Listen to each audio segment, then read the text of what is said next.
నమస్తే, welcome to gossips garage. Assembly session అయిన మరే కార్యక్రమంలో పాల్గొన్న ఆఫ్ ది రికార్డులో మీడియాతో చిట్ చేసిన ఆయన టార్గెట్ క్లియర్. వైసీపీ ఆ పార్టీ అధినేత జగన్ తీరును ఎక్స్పోజ్ చేయడమే ఎజెండాగా పెట్టుకున్నట్లు కనిపిస్తోంది. మొన్నటి వరకు సభకు రావట్లేదని అనర్హత వేటే అంటూ స్టేట్మెంట్లు ఇచ్చిన ఆయన ఇప్పుడు తండ్రితో తనయుణ్ణి పోల్చలేమంటూ కొత్త బాంబు పేల్చారు. ఇంతకు ఎవరాయన? ఆయన మాటల వెనుక మర్మం ఏంటి?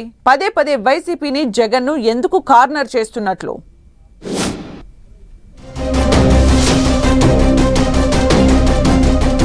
వైసీపీని జగన్ను వదిలిపెట్టని అయ్యన్న పాత్రుడు సభకు రావడం లేదంటూ వైసీపీని కార్నర్ చేస్తూ వస్తున్న స్పీకర్ ఇప్పుడు వైఎస్ కు జగన్ కు పోలికే లేదని బిగ్ స్టేట్మెంట్. జగన్ ఇతర పార్టీల వారిని శత్రువుల్లా చూస్తున్నారు అన్న కామెంట్. సభకు రాని వారికి జీతాలెందుకు అంటూ మరోసారి టార్గెట్. వేదిక ఏదైనా, డయాస్ మరేదైనా ఆయన టార్గెట్ వైసీపీని.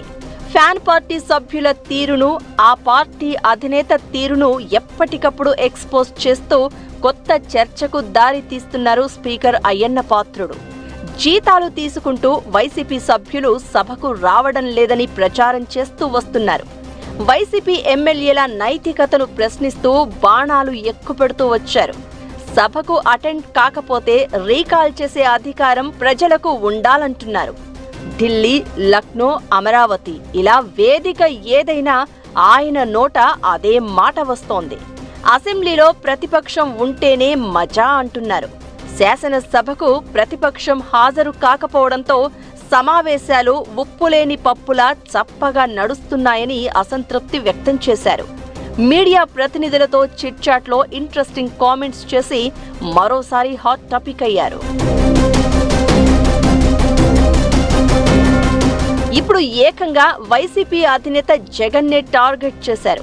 ఒకప్పుడు రాజకీయ నాయకులు, పార్టీలు వేరైనా ఒకరితో మరొకరు ఫ్రెండ్లీగా రెస్పెక్ట్ ఇచ్చిపుచ్చుకునేవారని, ఇప్పుడు అలాంటి పరిస్థితులు లేవన్నారు. జగన్ తన పార్టీ కాని వారిని శత్రువులుగా చూస్తున్నారన్న అయ్యన్న, జగన్ తండ్రి వైఎస్ రాజశేఖర్ రెడ్డి ఇతర పార్టీల నేతలను గౌరవించేవారు అన్నారు. వైఎస్ కు జగన్ కు అసలు పోలికే లేదని చెప్పుకొచ్చారు. విశాఖలో రామానాయుడు స్టూడియో ప్రారంభ సభలో ముందు వరుసలో ప్రేక్షకుడిలా కూర్చున్న తనను చూసి వైఎస్ స్టేజ్ మీదకి రావాలని పిలిచారు అని చెప్పారు. తాను వెళ్లకపోతే కలెక్టర్ను పిలిచి ఎమ్మెల్యేగా ప్రోటోకాల్ ఇచ్చి వేదికపైకి తీసుకురావాలని ఆదేశించారు అన్నారు. తాను కిందనే ఉండిపోతే సభ అయిపోయాక తన దగ్గరకు వచ్చి ఎలా ఉన్నారంటూ వైఎస్ పలకరించారని, జగన్ అలా కాదు అన్నట్లుగా చెప్పుకొచ్చారు అయ్యన్న. అసెంబ్లీ సమావేశాలకు వైసీపీ సభ్యులు హాజరు కాకపోవడంపై స్పీకర్ స్పందిస్తూ ఈ అంశంపై లోక్సభ స్పీకర్, రాజ్యసభ చైర్మన్ కు లేఖ రాశాను అని చెప్పారు. వారు ఇచ్చే సమాచారం ఆధారంగా చర్యలుంటాయన్నారు. జగన్ నెల జీతాన్ని తీసుకోవడం లేదని, మిగిలిన 10 మంది ఎమ్మెల్యేలు జీతభత్యాలు తీసుకుంటున్నారని, సభకు హాజరు కాకుండా ఎలా తీసుకుంటారని యాజ్ ఇట్ ఈస్ గా క్వశ్చన్ చేశారు. వైసీపీ ఎమ్మెల్యేలు సభకు హాజరై ప్రజల పక్షాన ప్రభుత్వ విధానాలపై నిలదీసేందుకు అవకాశం ఉంది అన్నారు స్పీకర్. జగన్ కు ప్రతిపక్ష హోదా ఇవ్వడం అయ్యే పని కాదన్నట్లు చెప్పిన ఆయన, ప్రతిపక్ష హోదా పొందేందుకు తగిన సంఖ్యాబలం వైసీపీకి ఉందా అని ప్రశ్నించారు. కూటమి ప్రభుత్వం అధికారంలోకి వచ్చినప్పటి నుంచి వైసీపీ సభకు అటెండ్ కావడం లేదు. ప్రతిపక్ష హోదా ఇస్తేనే సభకు హాజరై చర్చల్లో పాల్గొంటామని పట్టుబడుతున్నారు. 2 సందర్భాల్లో తప్ప వైసీపీ సభ్యులు సభకు ఎక్కడా హాజరు కాలేదు. 2025లో బడ్జెట్ సెషన్ సందర్భంగా ఉభయ సభలను ఉద్దేశించి గవర్నర్ ప్రసంగం చేసినప్పుడు జగన్ సహా వైసీపీ ఎమ్మెల్యేలంతా అటెండ్ అయ్యారు. ఇక ఈ ఏడాది కూడా బడ్జెట్ సెషన్ కు ఒక్కరోజే సభలో అలా కనిపించి ఇలా వెళ్లిపోయారు. ప్రస్తుతం బడ్జెట్ సమావేశాలు ఎండింగ్ కు వచ్చాయి.